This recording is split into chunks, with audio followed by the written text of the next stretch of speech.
انت متخيل ان اول 4 مراكز من الدوري هيروحوا دوري الابطال؟ ازاي بقى الكلام ده؟ تعال احكي لك. بس قبل ما اقول لك ازاي، انا لازم الصراحه اتكلم في حاجه اهم. بعد ماتش الزمالك يا جماعه، انا عملت فيديو بعنوان ايه؟ انه حسام عبد المجيد باع الماتش. كنت متضايق جدا، يعني عارف انت اللي هو اما تحس ان كل حاجه راحت، ان انت خسرت كل حاجه فجاه بعد ما كانت كل حاجه معاك. وبيني وبينك يعني لما تيجي تحسبها تلاقي انه مش من المنطقي، مش من الطبيعي اللي حصل. بس لما تهدى وخلاص وعدى على الماتش يومين، اتفرجت على الماتش تاني، تكتشف ان اللي حصل طبيعي جدا. طبيعي ازاي بقى؟ لان الكرة تفاصيل حضرتك، استغلتها انت بطل، فاتت عليك انت كومبارس. ازاي؟ اقول لك. يعني مثلا في الدقيقة 12 كرة ناصر ماهر اللي اتلعبت له من محمود بن تايج، الحقيقة ان كل اللي مطلوب من ناصر في كرة زي دي انه بس يستلم، ما يعملش العته اللي هو عمله ده. لانه وانس استلم انت بقى معاك 3 حلول: امد خطوه واحط ار2 في البعيده، اريحها البزير اللي جاي لوحده تماما، طالع عدي الدباغ. الدقيقه 12 1-0 للزمالك، الموضوع اختلف تماما. نتكلم عن ماتش تاني، الزمالك هينزل تحت الكوره، الزمالك هيلعب الجيم اللي بيحبه، الاهلي هيتضغط اكتر، هيبقى مغلوب في اول 10 دقائق من الزمالك، فبالتالي هيفتح خطوطه ويتفرج على الهجمات المرتده. كنت انت هتطلع تقول ان الزمالك ده عالمي وعبقري، فكوره من اللعيب يغلط في انه يستغلها تترد علينا. بس انا اللي نرفزني واللي ضايقني واللي خلاني طالع مش قابل اي حاجه من اللعيبه دي، هي اسلوب الرد عليه. يعني مثلا لما تيجي تبص كده للجول الاول اللي دخل في الزمالك، هتلاقي ان اصلا الكوره مقلوشه من امام عاشور. يعني امام عاشور وسط 3 فبيقلش الكوره. حسام عبد المجيد لو عنده بذره فهم هيسيبها الكوره تروح للمهدي، حرفيا هيستلمها برجله، الهجمه خلصت اصلا. فحسام عبد المجيد معرفش كان ايه بيفكر في ايه ساعتها، فيقرر انه يستلم برجله الشمال اللي مش مميزه، فالكوره تطول وجنبه مهاجم زي حسين الشحات، فحسام عبد المجيد يحس انه ارتكب كارثه، فيحاول يصلحها، يخبطها ببوز رجله، يديها لطاهر، كروس، جول 1-0.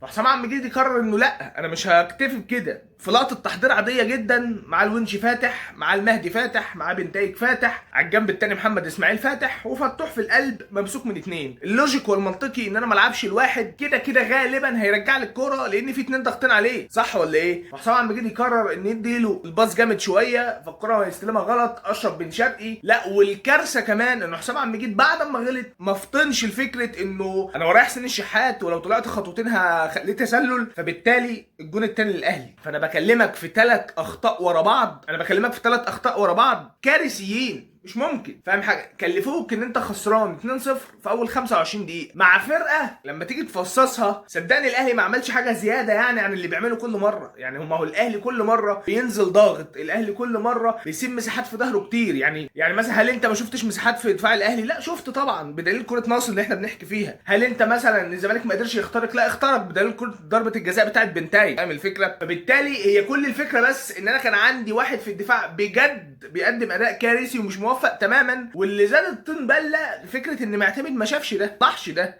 فلما جات لك ضربه جزاء بنتايج عشان معاك مدير فني مش صاحي الماتش وواضح انه خايف ومش محضر كويس للاهلي، فيخش حسام عبد المجيد، عبد الله السعيد يطلب بتنفيذ ضربه الجزاء، فحسام عبد المجيد يرفض، فيروح لمعتمد، فمعتمد يرفض. يعني انا مش فاهم ده على قبيل ايه؟ يعني على قبيل ان انت تديله ثقه ايه يا معلم؟ الراجل باين جدا انه مش شايف، اعمى في الماتش ده. يعني يخش يضيعها. ومن اللقطه دي من الدقيقه 53 بعد ما ضاعت ضربه الجزاء، انا كراجل زملكاوي حسيت ان لعيبه الزمالك خلاص، اللي هو ايه يا جدع بقى، احنا لو عملنا ايه النهارده مش هنجيب فيهم جون. محمد اسماعيل بيرفع واحده، الجزيري يحط، شوبيري يشيل، محمد اسماعيل تاني يرفع واحده، فياسين منع يفتكر انه مدافع ويطلع يشيلها من على راس الدباغ اللي لو كانت لبست كانت جون. فالزمالك لا صنع فرص. يعني لما انا اتفرجت على الماتش تاني بهدوء شويه، لا الزمالك صنع 4-5 تجوان على فكره، بس كلهم ضاعوا، مفيش توفيق خالص في الماتش ده. على الصعيد التاني الاهلي صنع برضه الجونين الصدفه اللي انت مديهم له دول، والكوره بتاعت تريزيجيه ضربه الجزاء، والجون الثالث الوحيد الملعوب. يعني الجمله الوحيده اللي الاهلي عملها اعتقد هجمه ضاعت برضه من تريزيجيه، وهجمه بتاعت الجون، هجمتين 3 برضه، هو نفس الاهلي المعتاد. يعني فانا حاله الزيطه اللي الجماهير الاهلاويه فيها ان اوعى رجعت فين يا معلم؟ انت احتمال تخسر من بالماتش الجاي. انت فاهم حاجه؟ انا بتكلم برجوله والله. يعني اقصد انه ما هو يسترب، يعني ما كانش معاه الخلطه السحريه، طلع رش عليك رشه فانت نزلت عملت الاداء الجامد. لا، هي القصه مش كده حضرتك. هي القصه ان انا كحسام عبد المجيد اللي بهدلت الدنيا، فاديتك فرصه ركبتك الجيم. ما هي الكوره كده، ما هي الكوره ايه؟ الكوره تفاصيل يا معلم. فانا لما اديك فرصه واثنين وتجيلي مره واثنين ومرفوضها، خلاص انا كده كده هخسر. فبناء على اللي انا بحكيه ده انا طلعت متعصب ومش شايف قدامي ولوشت بقى، وايه يا جدعان ومش ايه يا جدعان وايه الزفت اللي حسام عبد المجيد بيعمله ده، وزي زملكاويه كتير. بس الحقيقه والمشهد اللي ما كنتش متخيله جماهير الزمالك اللي في الملعب لقطه انا بجد مش قادر افهمها. يعني ايه فكره ان فرقتي شايله من الغريم التقليدي بتاعي 3 في ماتش سيء جدا على الصعيد الدفاعي والهجومي وكل حاجه، وفرقتي بتنادي على اللعيبه وبتسقف لهم، والفرقه الثانيه اللي كسبانه 3 الجمهور واقف زعلان. كانت بالنسبه لي لقطه تعبر عن الموسم. وهنا بقى افتكرت احنا فين يا جماعه وكنا فين. احنا كنا بنقول على الفرقه دي من اول السيزون على راي كابتن شيكابالا ان هي لو تاني يبقى طيبه. احنا كنا بنقول ان هدفنا من الموسم كله لا كونفدراليه ولا دوري، ولا كنا نحلم اصلا ان احنا نوصل للمناطق دي. ففكره ان اللعيبه دي هياها هي اللي ساعدتك وداست على نفسها وتحدد الظروف وكل القرف اللي بتشوفه ووصلتك للقصه دي، لو جت خستعت منك في ماتش ماتشين 3 خلاص ما تزومش عليها. وده اللي جمهور الزمالك كان فاهمه كويس قوي، ان خد بالك ان في ال3 فرق اللي بتنافس انا برضو ستيل الفرصه بايديا، مفيش حاجه راحت لسه. انت بتتكلم ان انت تكسب سموحه تكسب سيراميكا، انت بطل الدوري، ويا عم اقول ومبروك على الاهلي الماتش اللي كسبه مش فارقه معايا. يعني انا مثلا في موسم 21 22 انا تقريبا في الموسمين دول خسران 4 ماتشات، بس في النهايه انا فرحت لان انا كنت بطل الدوري. وهي دي الفكره. فالعقليه عند جمهور الزمالك بجد اتغيرت. اللقطه دي انا كنت متخيل ان جمهور الزمالك بعد تعادل انبي وان احنا خسرانين هيلوشوا في الفرقه، هيلوشوا في مجلس الاداره، وكان هيبقى حقهم بالمناسبه، لانه خلاص انا كجمهور من حقي ان انا اشوف فرقتي بتكسب بقى على طول. فاهم الفكره؟ فان هو يعمل كده ترجع تقول يمكن خير، يمكن انا لو كنت كسبت الاهلي كنت احتفلت بدري وكنت خلاص ورحت خسرت من سموحه وسيراميكا الدوري راح عليا. يمكن ده يوري اللعيبه ان الجمهور قد ايه في ظهركم، وانه خلاص معلش وماتش وراح وان شاء الله نكسب سموحه وسيراميكا وناخد الدوري. وبالمناسبه يوم الثلاث ده في واحد هيطلع من الحسبه، يعني في واحد هيبقى خلاص هيبقى مع السلامه يا قلبي. 3 ماتشات انت بتتكلم ان يوم الثلاث الزمالك وسموحه الساعه 8،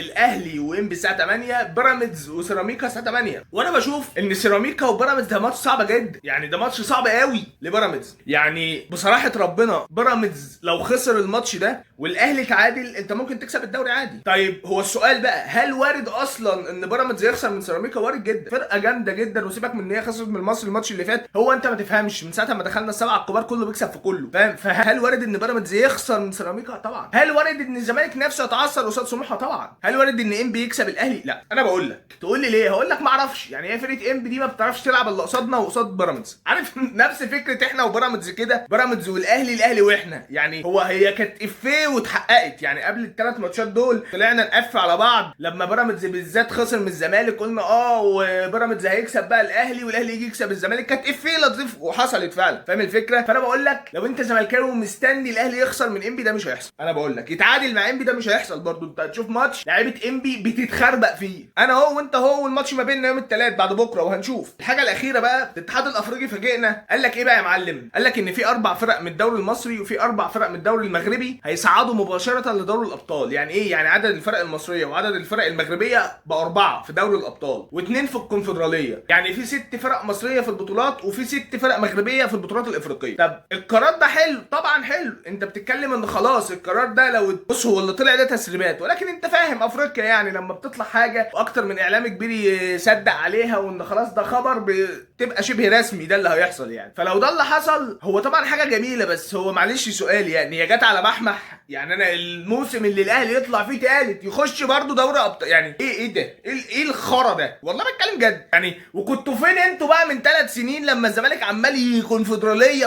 كنتوا فين؟ يا كان فين القرار ده؟ فبرضه حاجه بالنسبه لي مش مفهومه. انتوا اكتشفتوا دلوقتي ان الفرق المغربيه والمصريه هيروحوا، يعني يمكن في الاخر يبقى كويس والزمالك يتنيل ويخسر الماتشين ويبقى ثالث. هبقى فرحان جدا بالقرار ده صراحه، مش هنافق. ما انا مش راضيه تدخل في دماغي الا نظريه مؤامره انه الاهلي في اوسخ مواسمه وثالث، افريقيا كلها وقفت له قالت له خد يا عم هتروح دوري الابطال برضه. ايه يعني؟ مش فاهم يعني. طب طبقوها من السنه الجايه، يعني ايه الرخامه دي؟ ما اعرفش، عايز اسمع رايك في القرار ده، انت مؤيد ولا مش مؤيد وشايفه ازاي يعني؟ سلام.